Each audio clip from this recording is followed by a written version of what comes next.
Señor Dios, te damos gracias por este tiempo que vamos a dedicar a reconocer las partes de la Biblia y cada uno de sus contenidos, sobre todo tu mensaje que es el plan de redención para la humanidad. Dios, ayúdanos a poder entender cada una de las cosas que se van a expresar hoy. Señor, dirige mi vida en tu propósito para que sea de bendición para todos. Y Dios, aquí está nuestro corazón, de mis hermanos y hermanas que están allí escuchando, y el mío, Señor, como una tierra fértil, donde tu palabra, tu semilla será sembrada. Te ruego, Dios, que allí pueda germinar, crecer y dar fruto al 100, al 60 o al 30 por uno, conforme sea tu propósito y nuestra fe en tu bendita palabra.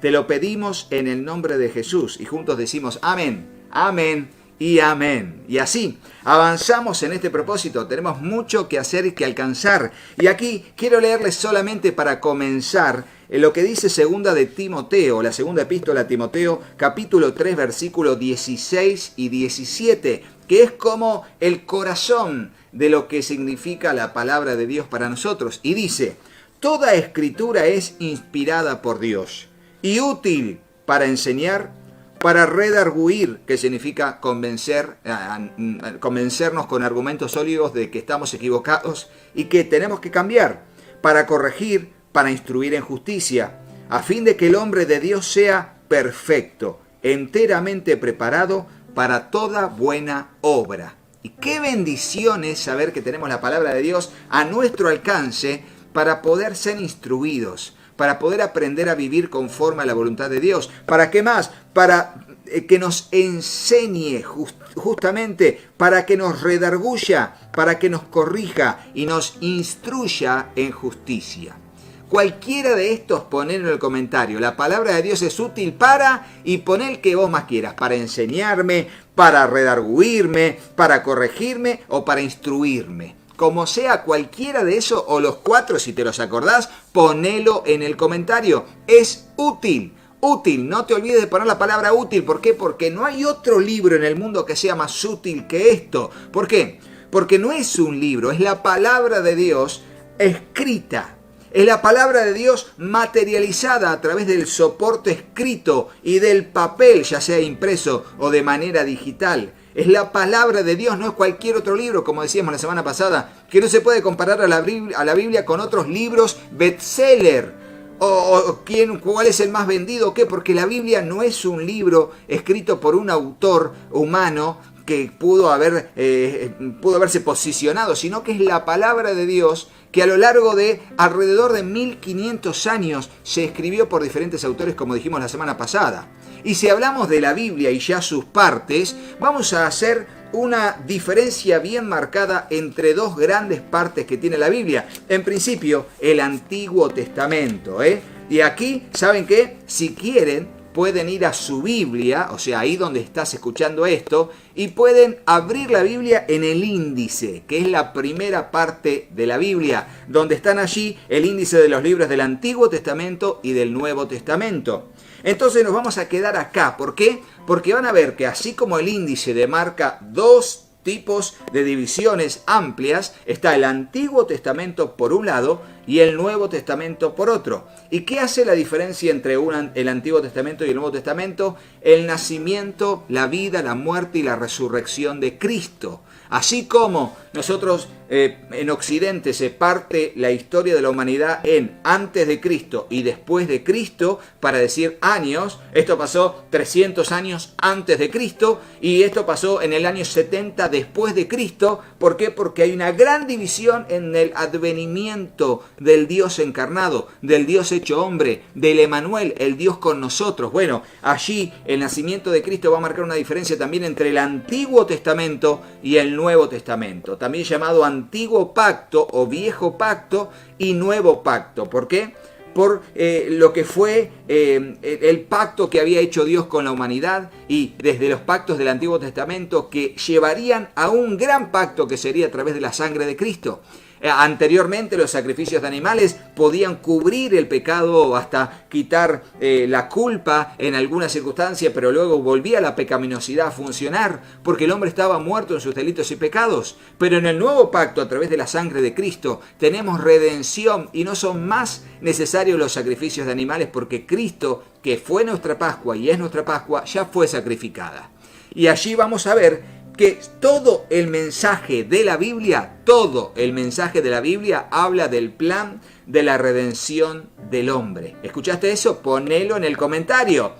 El mensaje central de la Biblia es la redención de la humanidad. Así vamos a decirlo, para decir hombre, si decimos hombre, por ahí alguna mujer va a decir, pero a mí no, porque es genérico. Pero vamos a decir humanidad.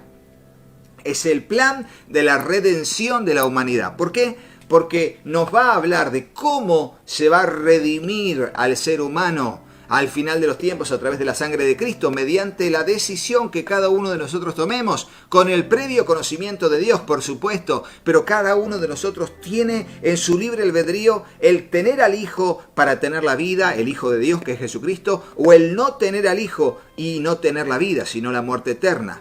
Entonces, como es el plan de la redención de la humanidad, nos va a hablar en principio de lo que significa de por qué el hombre necesita redención, por qué el hombre necesita salvación. Por eso en el capítulo, en el primer libro de la Biblia que vamos a ver, que es el libro de Génesis, Génesis significa comienzo y tiene que ver exclusivamente con todo el periodo de la creación, comenzando con la creación de todo, y con la creación de todo viene la caída del hombre en el capítulo 3, y luego allí todo lo que fue la generación de personas que vivieron antes del diluvio, desde la primer familia en Adán y Eva, Caín y Abel y sus hijos, y toda su descendencia, hasta llegar a Noé en el capítulo 6.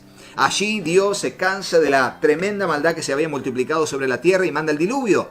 Luego de mandar el diluvio, Dios hace un pacto con Noé, que era el único ser humano viviente junto con su esposa, sus 3 hijos y sus 3 esposas, o sea, las nueras de Noé y su esposa. Y allí hace un pacto de que no destruiría más la tierra a través del agua. Y siguen las generaciones hasta llegar a lo que fue el pacto con Abraham. Abraham, aquel hombre que venía de atrás del río, el hebreo, el que viene de atrás del río, algo así es el significado de la palabra hebreo, el que viene detrás del río. Bueno, allí hace un pacto con Abraham, en Isaac, en Jacob con todos sus hijos, pero llamando especial atención lo que dijo Jacob en su bendición con su hijo Judá.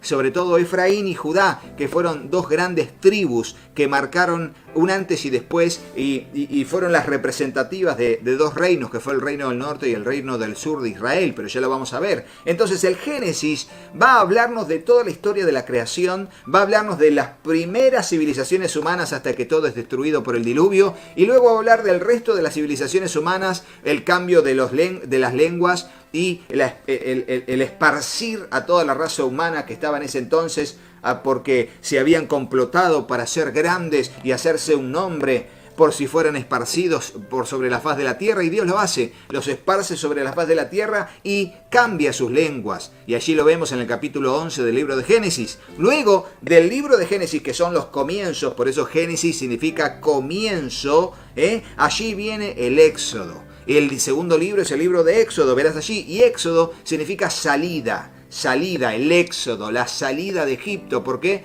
Porque relata, luego de 400 años de esclavitud en Egipto, cómo Dios manda a Moisés, un israelí, a poder sacar a su pueblo de la esclavitud de Egipto. Y allí Dios hace un montón de señales, 10 plagas en Egipto y otros milagros más para llamar la atención de su pueblo y de Faraón, hasta que finalmente es liberado. Luego vamos a ver la salida de Egipto y el Mar Rojo, donde es muy representativo de todo lo que se ve en películas. Allí también una serie de milagros de providencia de Dios para con su pueblo, y luego recibiendo en el capítulo 20 de Éxodo los 10 mandamientos y mostrando Dios a ese pueblo, que sería el pueblo de Israel, elegido por Dios de todas las naciones de la tierra, para que de ese pueblo saliera quien redimiría a la humanidad, Jesucristo. Por eso Israel es muy especial, Por eso Israel es un pueblo, una nación muy especial, porque Dios le eligió de entre todas las naciones de la tierra que habían en toda la faz de la tierra para que fuese la nación de la cual saldría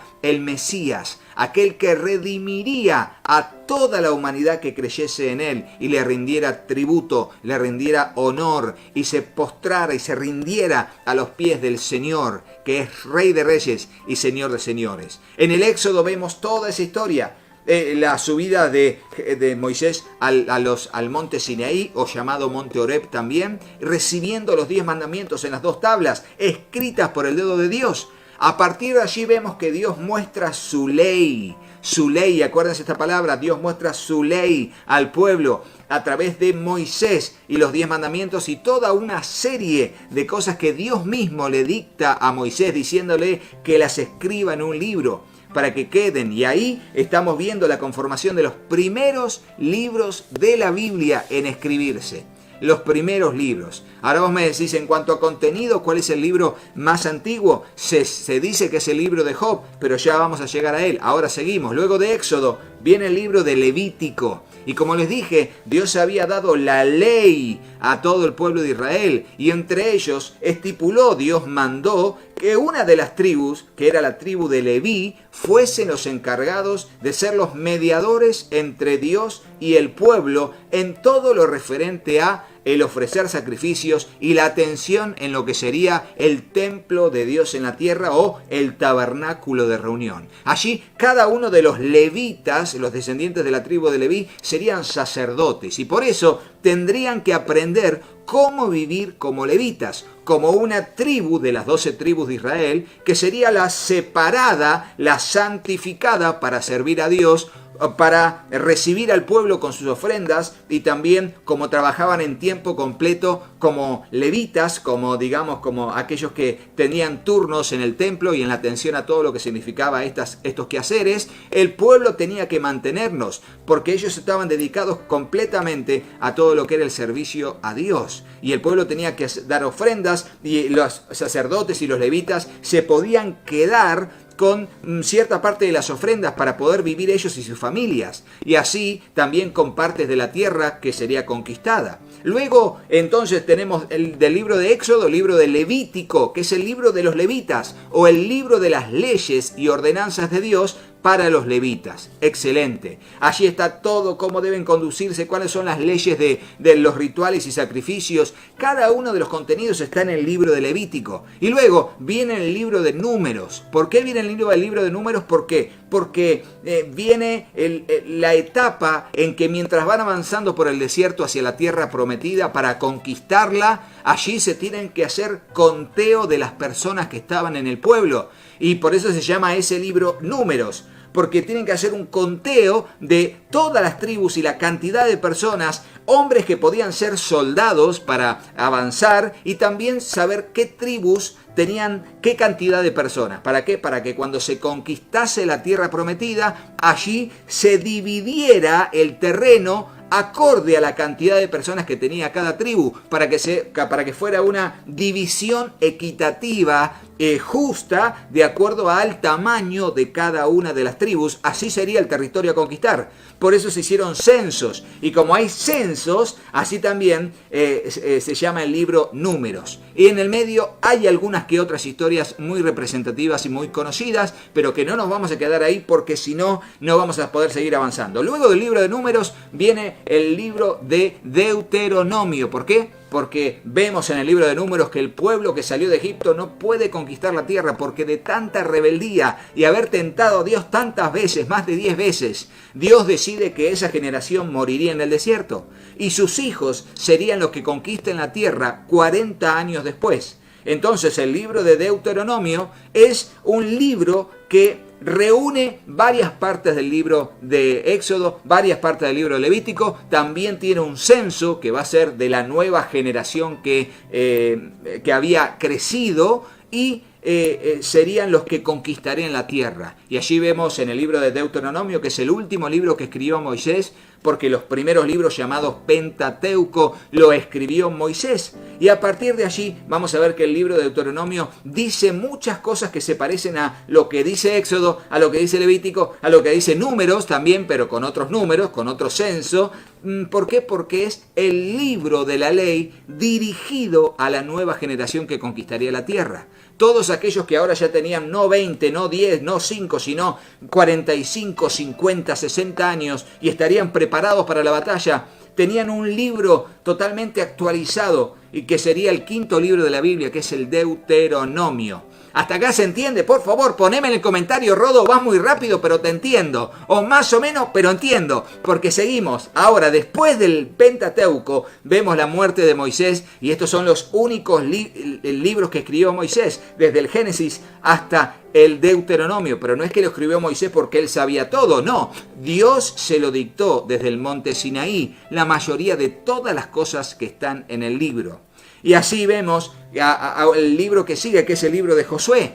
Y Josué es el libro de la conquista, es el líder que era secretario, por así decirlo, de Moisés y que fue elegido por Dios para ser el nuevo líder. Y ese nuevo líder usaría a Dios para dirigir al pueblo en la conquista de la tierra prometida. Y allí abarcando aproximadamente 25 años en lo que va desde que empieza la conquista hasta que finalmente Josué termina dando su discurso de despedida en el capítulo 24. Allí vemos cómo el pueblo conquista, cómo pasa el Jordán milagrosamente, cómo celebran la Pascua, cómo conquista Jericó, Jai y el resto de todos, Gabaón, y cómo van avanzando en todo el territorio conquistando. Hasta que se ve la división de la tierra. ¿Recuerdan que les había dicho que había una división de la tierra prometida? Bueno, se había hecho la división por suertes, pero por la cantidad equitativa de acuerdo a la cantidad de personas que cada tribu tenía. Y así Dios, justamente, porque es un Dios justo, equitativo, hace justicia,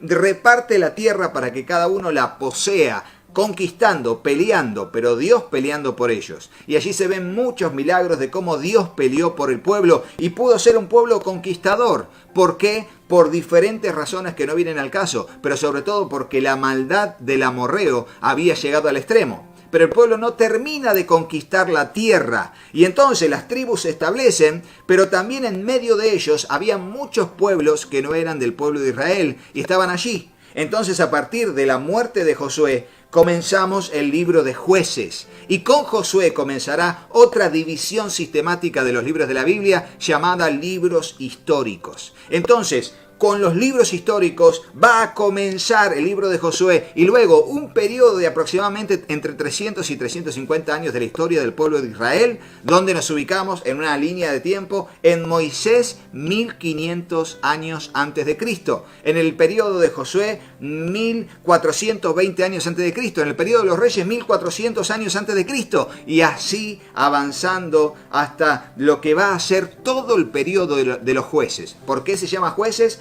Porque el libro le da el nombre a los gobernantes que tenían los diferentes territorios del pueblo de Israel confrontándose con sus enemigos. A esos líderes se les llamó jueces. Por eso el libro de los jueces relata la historia de todos los líderes que estuvieron a lo largo de la historia del pueblo de Israel, en ese tiempo donde no había rey en Israel y no permitían que Dios gobierne y cada uno hacía lo que bien le parecía, y donde siempre por la maldad y su rebeldía Dios permitía que sus enemigos los invadieran y los oprimieran, y ellos clamaban a Dios y Dios en su misericordia levantaba a un líder, sea político, sea granjero, lo que sea, el Espíritu de Jehová venía sobre el líder y se levantaba como un caudillo y tomaba las armas y formaba un ejército, y sea de manera milagrosa o sea de manera, digamos, natural, Dios lo utilizaba para poder destruir a sus enemigos y darle la victoria al pueblo de Israel. Pero muerto ese líder, el pueblo volvía a pecar y a rebelarse contra Dios a través de diferentes pecados que tenían que ver con la injusticia social,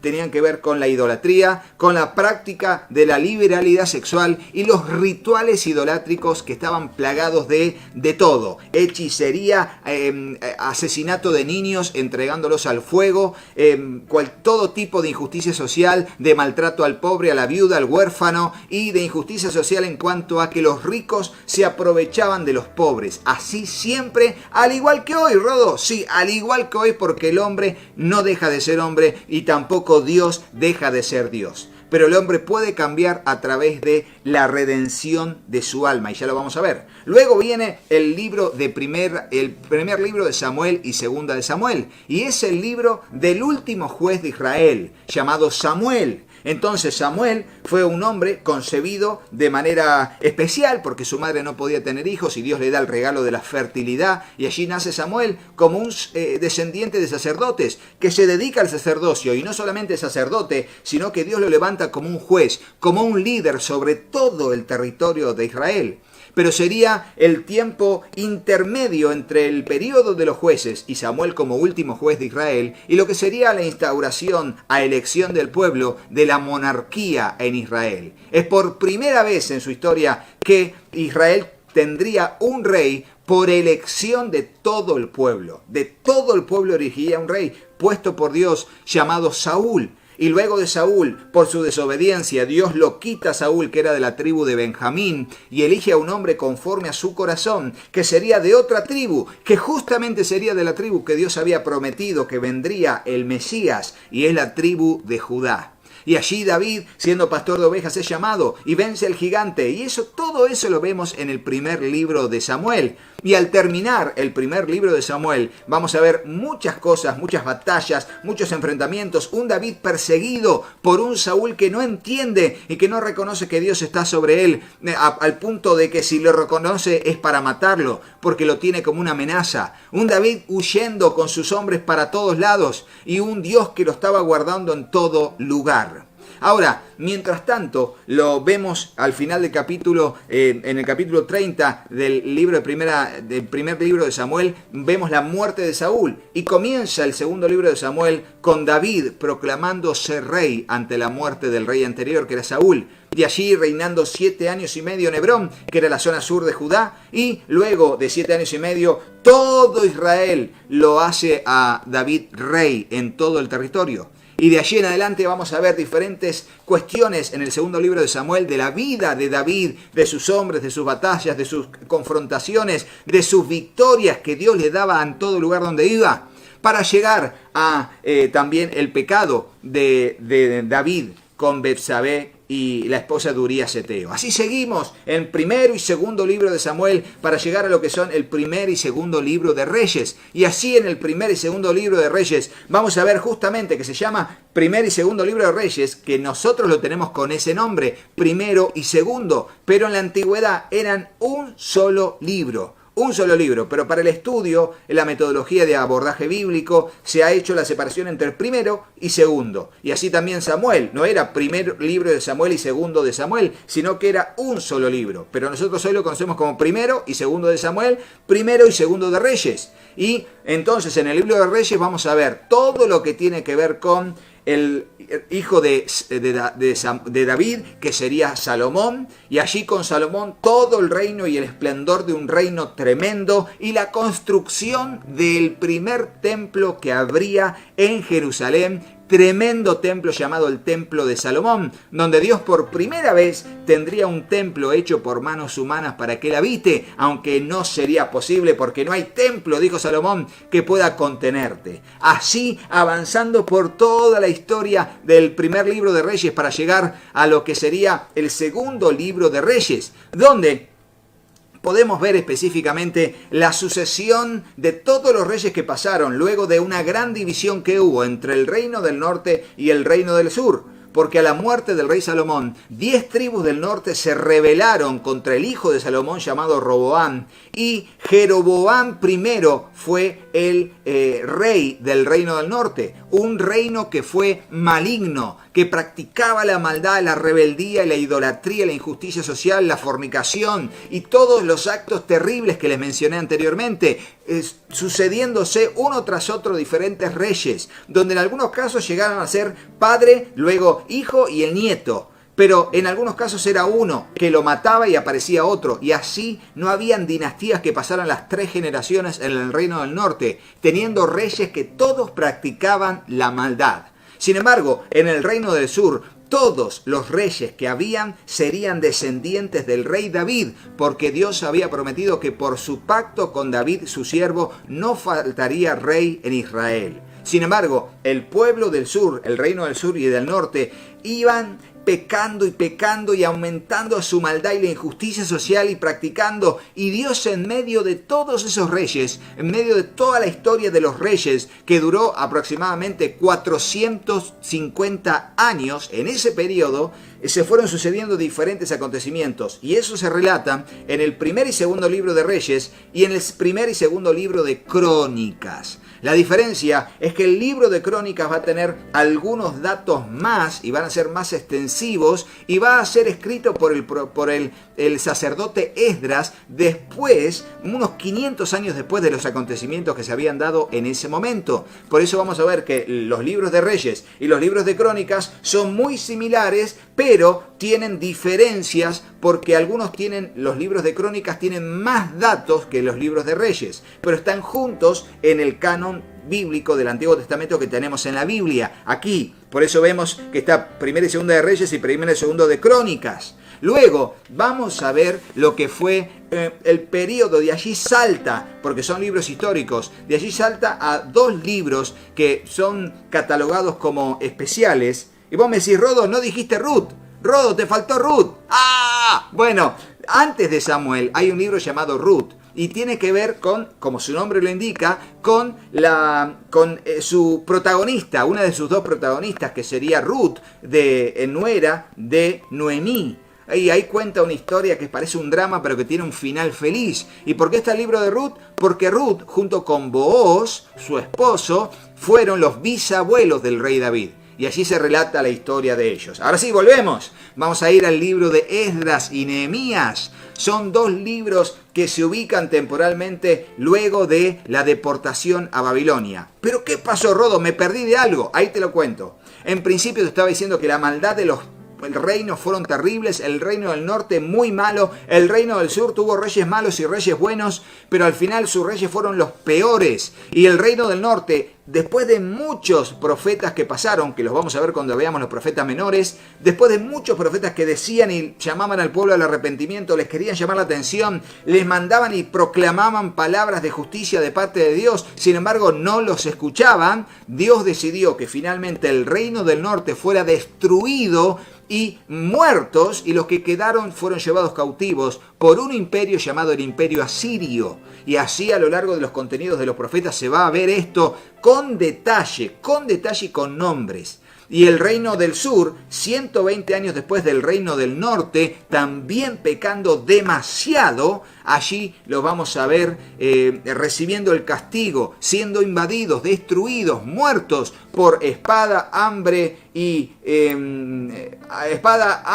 pestes y enfermedades. Y luego los que Dios quería guardar los llevaría cautivos. Los que serían buenos, Dios los iba a guardar y los iba a mantener con vida, y los que eran malos, aún yendo al destierro, allí los iban a matar. ¿Por qué? Porque el pecado había llegado a un extremo tremendo. Ahora, Dios había prometido a través del profeta Jeremías que 70 años después el pueblo volvería del destierro a construir la ciudad de Jerusalén y a construir el templo, y volverían a plantarse viñas y a habitar el territorio. Y así sucedió.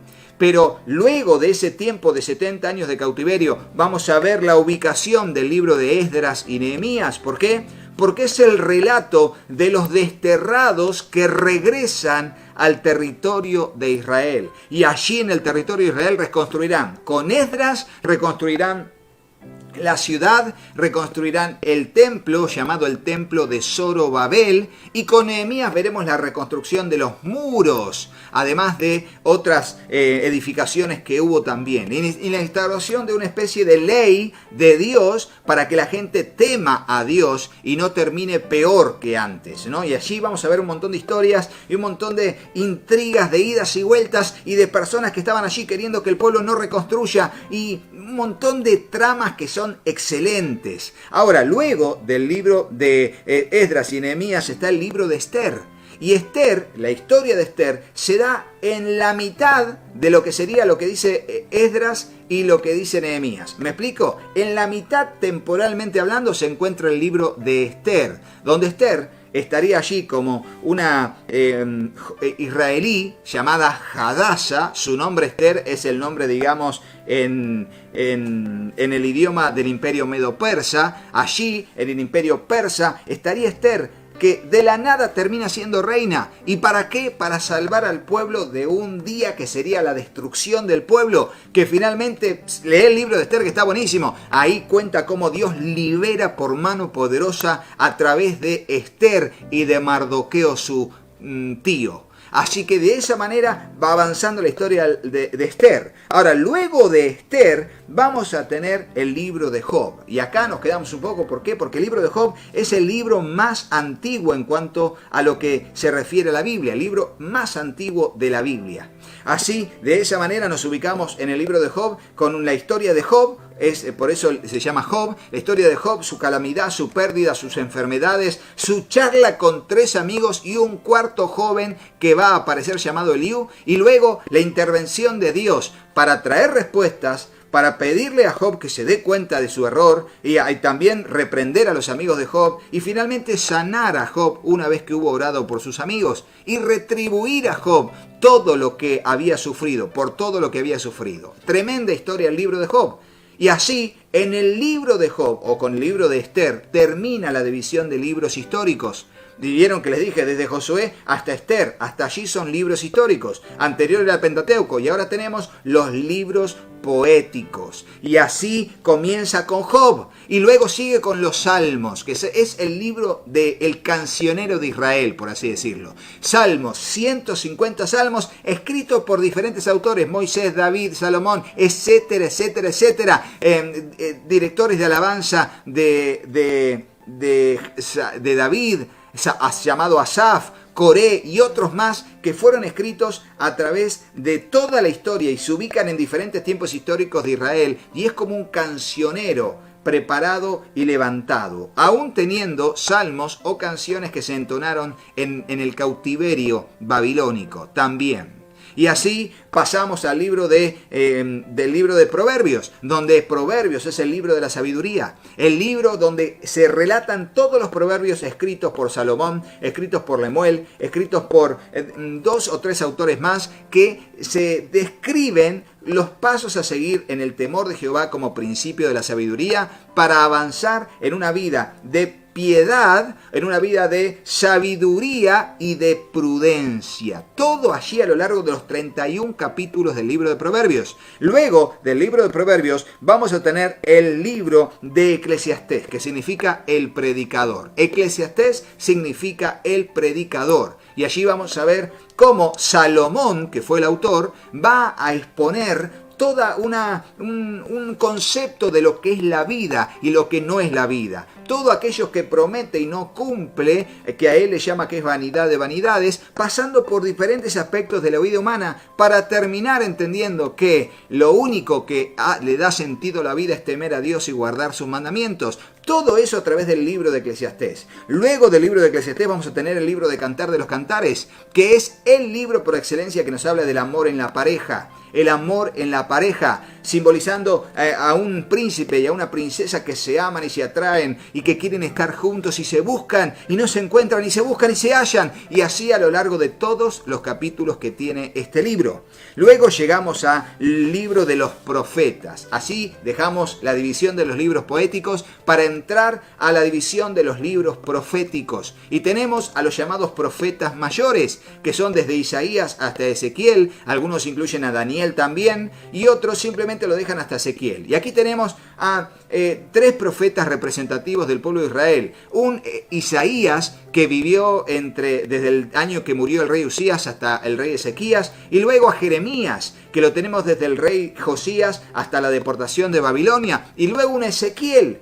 que fue aquel que Dios llamó en medio de la deportación de Babilonia para que sea un profeta para el pueblo. Y lo tenemos a Daniel, que fue uno de los deportados a Babilonia, que justamente Dios llamó para que en el palacio tuviera un ministerio profético, un ministerio de interpretación de sueños y visiones que les daría a los reyes que estarían allí, Nabucodonosor, etcétera, etcétera, etcétera, y también a él mismo, acerca de los hechos que sucederían en los siglos subsiguientes y luego en los tiempos del fin. Tremendo. Isaías entonces tendrá el libro de 66 capítulos, escrito por el profeta Isaías, hijo de Amós, donde allí tendremos, tanto en Isaías como en Jeremías, profecías, en contra del pueblo de Israel, en contra del pueblo de Judá, en los dos, en Isaías, y el contra del pueblo de Judá solamente en Jeremías, llamando al arrepentimiento, teniendo visiones de conquistas futuras del territorio de Israel por la maldad del pueblo de Israel, y llamando a través de las promesas mesiánicas, o sea, promesas que daba Dios acerca del Mesías que vendría para liberar al pueblo y para traer redención a la humanidad, no solamente en el tiempo presente, sino en el tiempo futuro, hasta en los últimos tiempos. Y así el libro de Jeremías y el libro de Isaías relatará todo esto, con el detalle de que el libro de Jeremías termina con la destrucción de Jerusalén y la destrucción del templo de Salomón y la devastación de todos los muros de la ciudad. Y todo prendido fuego, tremendo. Y la deportación en 3 grupos de personas que fueron llevados a Babilonia y a sus alrededores. Así llegamos al libro de Lamentaciones, que es un canto fúnebre. Israel había sido destruido, Jerusalén destruida, quemada, el templo derribado, las murallas derribadas, y allí el profeta Jeremías, como si fuera un canto de alguien que está frente a un servicio fúnebre, está allí dando estos cantos fúnebres de lamentación por haberse destruido la ciudad, por la maldad del pueblo, y como Dios no quiso, pero finalmente lo terminó haciendo porque Dios es justo, y frente al pecado termina poniéndose en modo ira, y así vemos estos profetas. Luego tenemos a Ezequiel, donde continuamente va haciendo un raconto de lo que estaba pasando en Jerusalén a través de visiones proféticas y mensajes proféticos, y luego la terminación con diferentes visiones de lo que sería el futuro, aún en lo que se llama en la Biblia el reino milenial de Cristo, allí por el futuro que todavía ni aconteció, estamos esperando eso también nosotros. El libro sigue con el profeta Daniel, que les dije, en el palacio Daniel, allí con varias historias que presenta, se destaca la figura de Daniel y sus 3 amigos, Sadrach, Mesach y Abednego, donde se ven diferentes acontecimientos que prueban la fe y la obediencia de Daniel y sus amigos, y luego se van a ver una serie de visiones y sueños que Daniel interpreta solo o con la ayuda de Dios o de un ángel o de aún del mismo Jesucristo en el Antiguo Testamento. Vos me decís, Rodo, ¿cómo es eso? Sí, porque son las cristofanías o las teofanías en el Antiguo Testamento. Y bueno, no vamos a decir mucho más porque es un raconto de contenido y partes de la Biblia. Entonces así llegamos al libro de Oseas, Joel, Amós, Abdías, Jonás, Miqueas, Nahum, Habacuc, Sofonías, Ageo, Zacarías y Malaquías, que dejando a Ageo, Zacarías y Malaquías, los demás fueron profetas que tuvieron su ministerio antes de la deportación a Babilonia. Y ahí comienza una nueva división sistemática. Dejamos atrás los profetas mayores en Daniel y comienza a partir de Oseas hasta Malaquías la división de los profetas menores. ¿Por qué? Porque sus libros tienen poco contenido. Tienen un capítulo, tienen hasta 9, 10, 12, 14 capítulos cortitos. Por eso se les llama profetas menores. Entonces, como les dije, desde Oseas hasta Sofonías, todos tienen su ministerio profético, o sea, sirven a Dios hablándole al pueblo desde antes de la deportación a Babilonia y algunos en la deportación a Babilonia ese tiempo previo. Y allí los tenemos a todos. Y luego de la deportación a Babilonia veremos el ministerio profético hablándole al pueblo de Ageo, Zacarías y Malaquías. Tremendo, tremendo. Pero bueno, seguimos avanzando. Luego de 400 años de historia que suceden varias cosas, viene el imperio medo-persa, luego conquista el imperio griego. Cuando conquista el imperio griego muere Alejandro Magno y se divide el territorio en 4 territorios tremendos. Y en esos 4 territorios aparecen diferentes personas que invaden el territorio de Israel. Los Seleucidas, que eran sirios, luego los demás, los Ptolomeos, y luego los Macabeos, y todos esos nombres que están ahí hasta que finalmente Roma toma el poder, unos 60 años antes de Cristo, toma el poder de todo el territorio y lo tenemos a un hombre proclamado por Roma como rey de Israel y de rey de todo el territorio de Palestina llamado Herodes. Y ahí, en ese momento, aparece el Nuevo Testamento con el nacimiento de Cristo. Y en el nacimiento de Cristo Jesús habla, Jesús vive, comunica el reino de los cielos y vino para dar su vida en rescate por muchos. Él muere asesinado en un madero, condenado a muerte, y maldito aquel que muere en un madero, toma en su cuerpo los pecados de cada uno de nosotros y muere, cumpliendo pero cientos de profecías que en el Antiguo Testamento se dieron acerca de él. En todos los libros proféticos y en todos los libros de los Salmos, el libro de Job, todos los libros tienen profecías mesiánicas acerca de Jesús. Todas se cumplen en Jesús, y para ver la historia de Jesús, la historia de lo que fue el nacimiento hasta la muerte y resurrección de Cristo, están los que llamamos los 4 evangelios. El evangelio de Mateo, el evangelio de Marcos, el evangelio de Lucas y el evangelio de Juan. Entonces cada uno de ellos relatará a su modo, pero con coherencias perfectas, la historia del nacimiento de Jesús hasta su muerte. Algunos, como el Evangelio de Juan, solamente relatarán conceptos enseñados por Cristo, vivencias y experiencias de la última semana de Jesús. Así Mateo fue escrito para los judíos, así Marcos fue escrito para los romanos, así Lucas fue escrito para los griegos y así Juan fue escrito para todos los destinatarios. De esa manera todos recibieron la palabra de Dios a través del testimonio de los apóstoles y de los primeros discípulos de la iglesia primitiva, porque Mateo fue un apóstol, porque Marcos fue un discípulo, porque Lucas fue un discípulo y porque Juan fue un apóstol, todos pertenecientes al primer siglo. Entonces, luego tenemos que Lucas también escribió el libro de los Hechos y estamos en el 5.º libro del Nuevo Testamento. Y ahí se relata todos los acontecimientos desde la ascensión de Cristo hasta la venida del Espíritu Santo y de allí todo lo que ocurrió durante décadas hasta que Pablo es hecho preso en Roma por predicar el Evangelio en su primer encarcelamiento. Y allí, pasando por viajes misioneros, pasando por diferentes conceptos que fueron cruciales para el establecimiento de la iglesia y de los pilares doctrinales. ¿Por qué? Porque el Señor nos dice que Dios nos habló en el último tiempo a través del Hijo, lo dice el libro de Hebreos. Y el Hijo habló a los apóstoles y les dijo: enseñen todo lo que yo les he enseñado. Por eso cuando muere Cristo y cuando mueren los apóstoles, hasta allí llega la revelación y no hay más revelación nueva de parte del Señor. Por eso el Espíritu Santo guía e inspira a todos los escritores del Nuevo Testamento a hacer estos libros. Y luego del libro de los Hechos vamos a tener lo que significan, y es la división que sigue, porque luego tenemos los Evangelios, luego tenemos el libro de los Hechos y luego tenemos aquí la división de las cartas paulinas. ¿Por qué? Porque son cartas escritas por el apóstol Pablo, cartas que se escribieron a las diferentes iglesias que estaban en diferentes regiones y que fueron conformadas mediante la predicación del evangelio de la iglesia primitiva, sobre todo de la predicación del apóstol Pablo. Por eso el apóstol Pablo le va a escribir esas cartas a las personas. Y ahí tenemos la carta a los romanos, a los creyentes que estaban en Roma y que por diferentes circunstancias Pablo tenía que enseñar las diferentes verdades de la palabra y del evangelio para que no cayeran en el error. Y así se escribe la carta a los romanos con todo su contenido. Y así también luego, más para el lado de Macedonia, de Grecia, vamos a ver que Pablo escribe a la iglesia que se había fundado en su segundo viaje misionero, que es la iglesia de Corinto. Entonces allí escribe la primera epístola de Corinto y luego la segunda epístola de Corinto, y tratando diferentes temas que ellos le habían mandado a preguntar para saber qué hacer al respecto. Y allí Pablo responde utilizando las dos cartas. La segunda carta, la segunda epístola de Corintios, es donde Pablo va a enseñar varias cosas, pero sobre todo va a defender su ministerio. ¿Por qué? Porque habían algunos que estaban juzgando de falsa las credenciales de Pablo como apóstol de Jesucristo, por diferentes circunstancias, pero sobre todo por relaciones de poder. Y allí Pablo escribe con el corazón abierto la segunda epístola de Corintios. Luego viene la epístola a los Gálatas, o sea, a los creyentes que vivían en Galacia, en la región de Galacia también, en la Grecia, en norte de Grecia.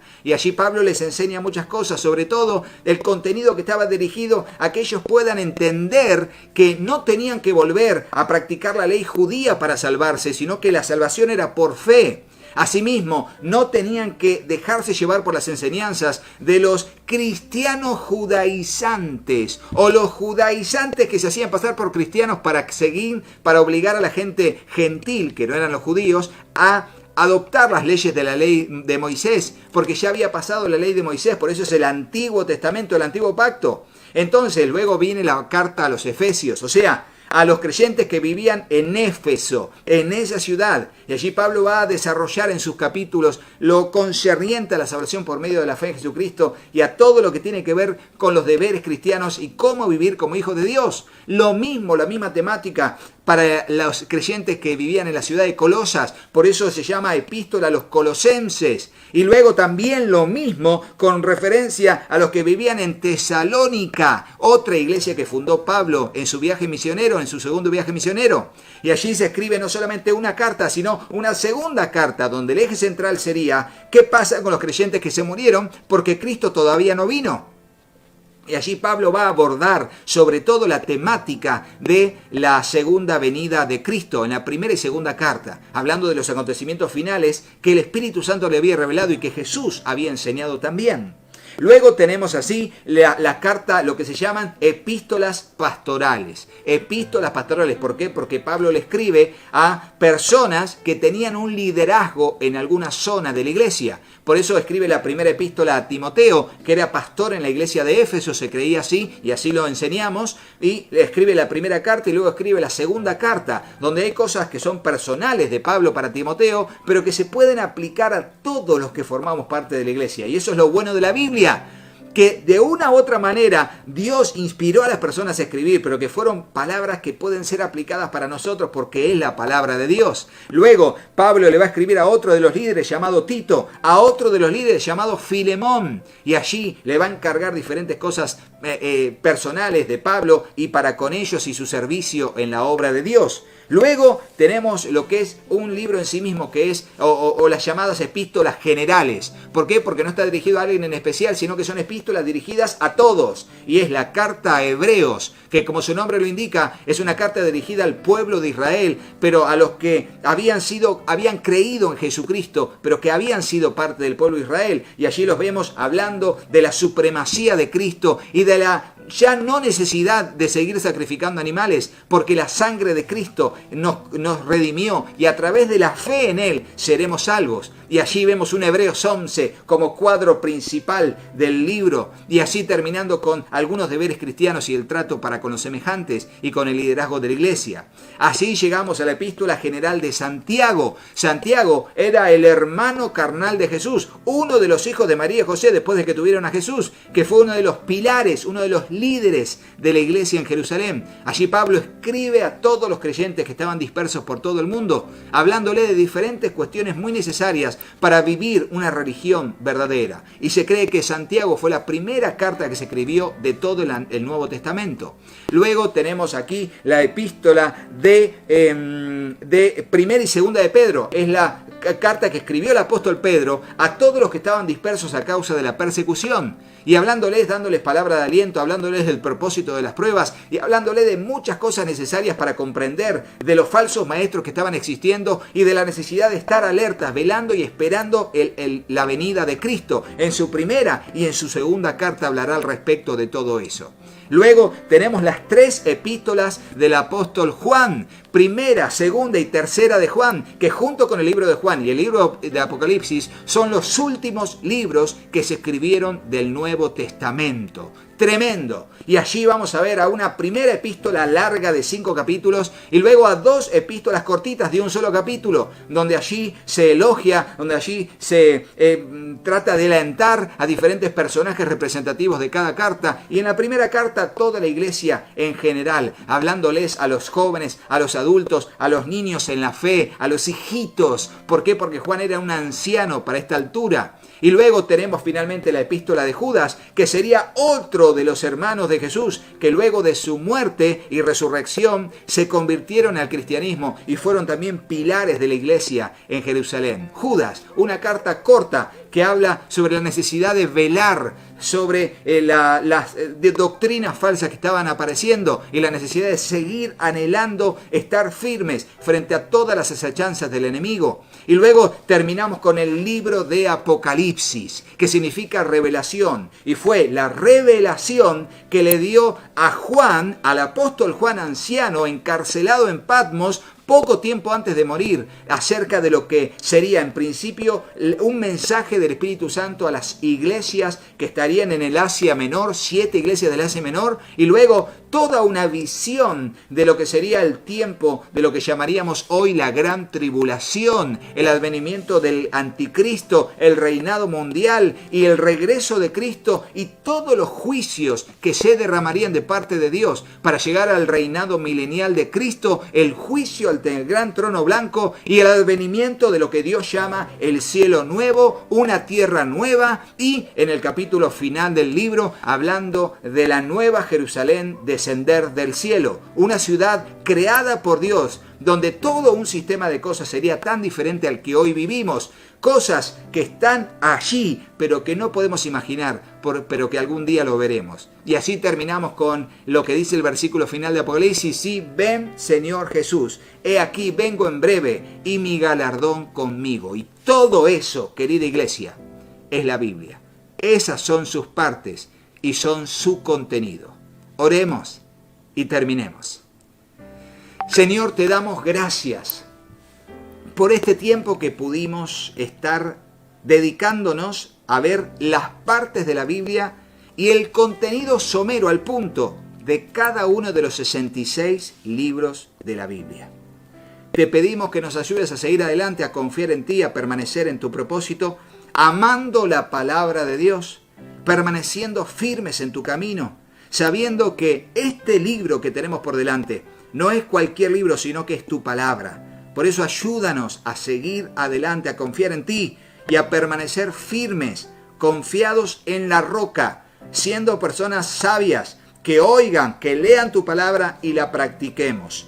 Te lo pedimos en el nombre de Jesús y juntos decimos amén y amén.